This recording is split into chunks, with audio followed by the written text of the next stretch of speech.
All right, Larry Kruger here from the Pig and a Pickle Krug Show with a little 49er video as Jauan Jennings has a story related to him that is out, according to Adam Schefter. We touch on that coming up next. But first, we're brought to you by Pig and a Pickle, the best barbecue in all of Northern California. Check them out. They're in Emeryville. They're in Corte Madera. They're open 7 days a week from 11 a.m. till 8 p.m. or until they run out. We're also brought to you by Sharp Corners, Sports Cards, and Collectibles. They're at 205 Cypress Avenue in Pacific Grove, California, on the Monterey Peninsula. My good friend Anthony Catania is at 831-521-5264, and he's a great follow on Instagram at Sharp Corners 831 on the gram, as the kids like to say. All right, let's get into it. Jauan Jennings, according to Adam Schefter reporting this morning that Jauan Jennings, Niners veteran wide receiver, either wants a contract extension or he wants to be traded. And that noise that you heard was the heat being dialed up on John Lynch and Kyle Shanahan and the 49er brass.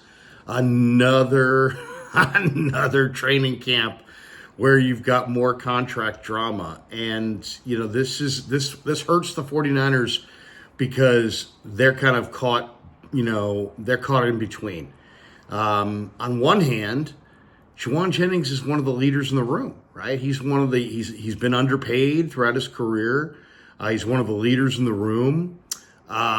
He's one of the emotional leaders of the football team. He's one of the toughest guys.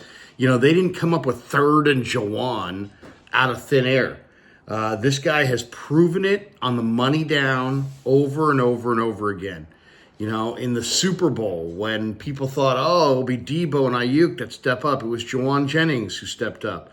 Jauan Jennings is the guy that is there week after week after week that makes play after play after play. So what do the Niners do? Do you extend him or do you make him wait? If you make him wait, does he hold out? If he holds out, then what? And you're already a little thin at wide receiver.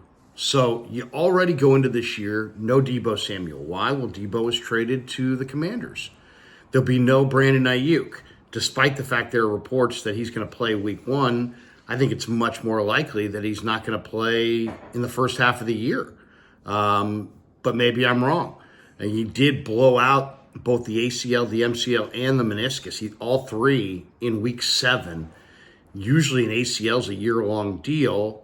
If it stands alone, this is an ACL, an MCL, and a meniscus. I think, to think that it's going to be anything more than a full calendar year seems dramatically optimistic. I mean, dramatically optimistic. And then the other thing is you're paying Brandon Aiyuk big money. So the last thing you want to do is rush him back and get him further hurt. Or, have him come back and then hit a wall and then have some kind of regression and be out even longer. So you don't want to rush Aiyuk back. Debo's been traded. What do you got? Demarcus Robinson was signed as a free agent, but he is probably going to face a 3-game suspension, and we're not sure where it will come. It could come weeks 1, 2, and 3. It could come weeks 7, 8, and 9. It could come weeks 10, 11, and 12. We really don't know where he'll be suspended, but it's likely he's going to miss 3 games. So you have another receiver that takes up a roster spot that potentially is going to be out of action. So no Robinson, no Aiyuk, no Debo, and potentially a holdout with Juwan Jefferson, meaning no JJ, which puts an enormous amount of pressure on second-year wide receiver Ricky Pearsall to step up and produce. Now, he's a first-round draft choice, so he's got to step up and produce whether Jauan holds out or not. But Jauan holding out makes it all the more vitally important that he does step up and make that next step. So you got Ricky Pearsall in year 2. That's one guy, okay? You're hoping that you have Jauan. You're hoping you have Demarcus Robinson, but right now you're not going to have those guys. Same with Aiyuk. So what do you got? You got Pearsall. You got second-year, 4th-round pick Jacob Cowing, who did very, very little in the first year, but looks fantastic this spring, granted. So there's 2. You have Jordan Watkins, the 4th-round draft choice this year. So that's 3. And then it's a big question marks. Isaiah Nair is a very raw, undrafted free agent rookie. albeit with 6'4" height and 4'4" flat speed and 36-inch arms and 40-inch vertical. I mean, he's absolutely has all the traits you're looking for, but he's an undrafted free agent. Nobody knows what he's going to do. Then you have Terrell Owens' son, who's got some talent, and the Niners think he's improved, but nobody knows. He's very, very raw. He didn't really play much in college. So didn't even play football seriously till he was like a senior in high school. So what can he give you? Then there's Isaiah Hodgins, who I think suddenly looks like a very good candidate to make this team. Hodgins has postseason experience with the Giants. He's a veteran. He knows how to run routes. He's got good hands, but he's not the king of separation. And the Niners last year were 32nd in the NFL in separation. And you wonder, how much separation can a guy like Hodgins get? Then there's Junior Bergen, who's the return man. And can he help you from scrimmage?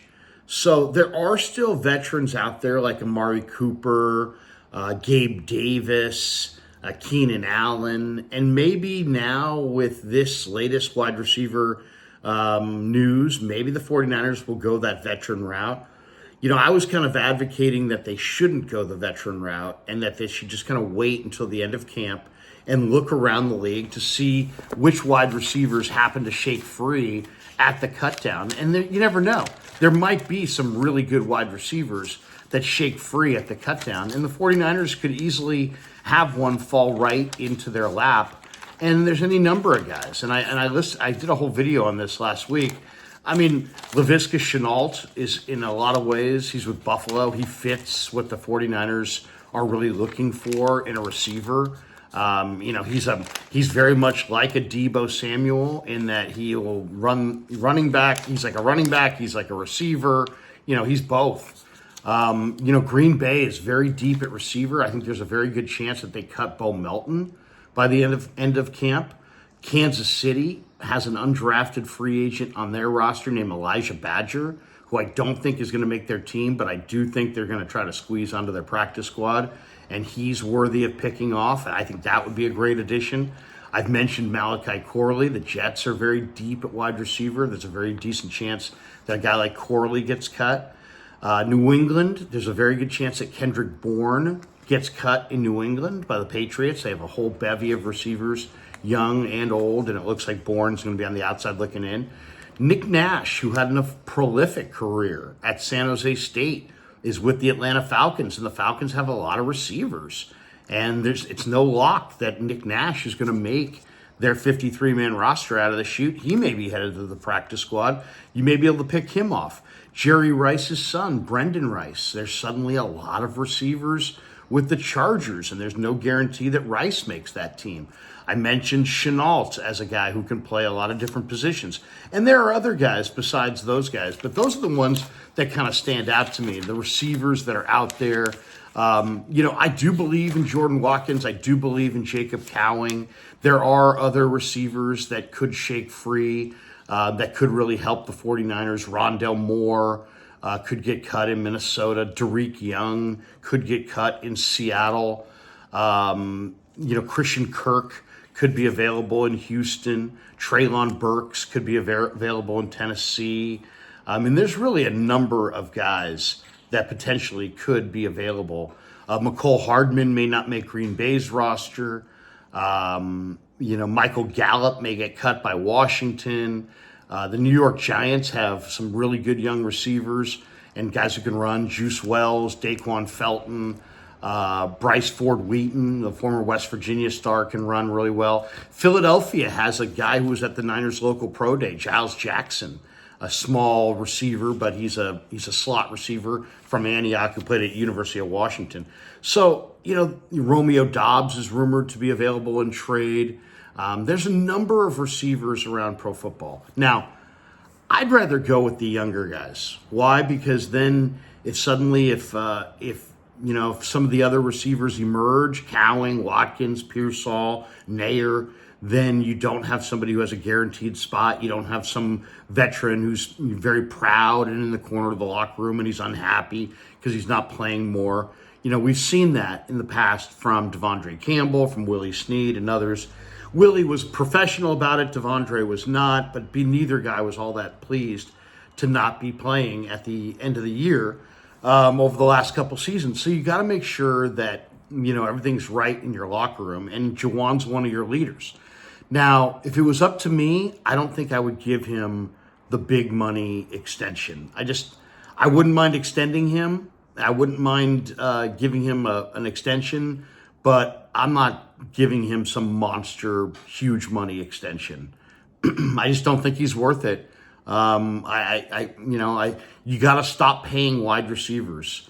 You got to be a little bit more flexible with your wide receivers. You paid Debo, you paid Aiyuk, and now you're going to pay JJ. And I don't know. To me, I would not authorize giving him a huge money long-term extension. I think he's starting to break down a little bit. He never ran fast. And I think that if you give him a big money extension, it will make him happy in the present. It'll make your locker room more comfortable in September. But I don't think it makes you a better team long-term. I think it hurts you long-term. And I think there's enough receivers in the sport where you don't really have to give Jauan Jennings a big money long-term extension. So that's how I feel about it. I'd love to hear your thoughts. Leave me a comment in the comment section below. I would not sign Jennings to a big money long-term deal. If I could get him on a short-term deal with a slight bump, I'd be interested in that. But I'm not doing a big money long-term deal. And I'm also not doing the veteran receiver thing. So go look around the league at the cut down for a receiver that you can either trade for or sign because he gets cut by another team. I think that's the route that I would go over a Keenan Allen, over an Amari Cooper, over a Gabe Davis, or trying to go the veteran route. There's a lot of good young receivers that slip through the cracks. Find one, bring him aboard. I just said that Elijah Badger is a great call. I'm looking at Kansas City's wide receiver core. They have Xavier Worthy, Hollywood Brown, Rashee Rice, Juju Smith-Schuster, Jalen Royals, Sky Moore, Justin Ross. I mean, that's 7 right there, and most teams keep about 5, and Badger would be probably number 8. So Elijah Badger would be my number 1 target if I were the 49ers. If I could get him away from Kansas City in a trade, I would do it. If I could sign him after he misses their final 53, I would do that. But that, to me, is the receiver to target. All right, thanks to Pig and a Pickle for being the title sponsor of the Krueg Show. We appreciate them. Thanks to our good friends at Sharp Corner Sports Cards and Collectibles for sponsoring this video. Thanks to all of you guys for supporting the Krueg Show on YouTube.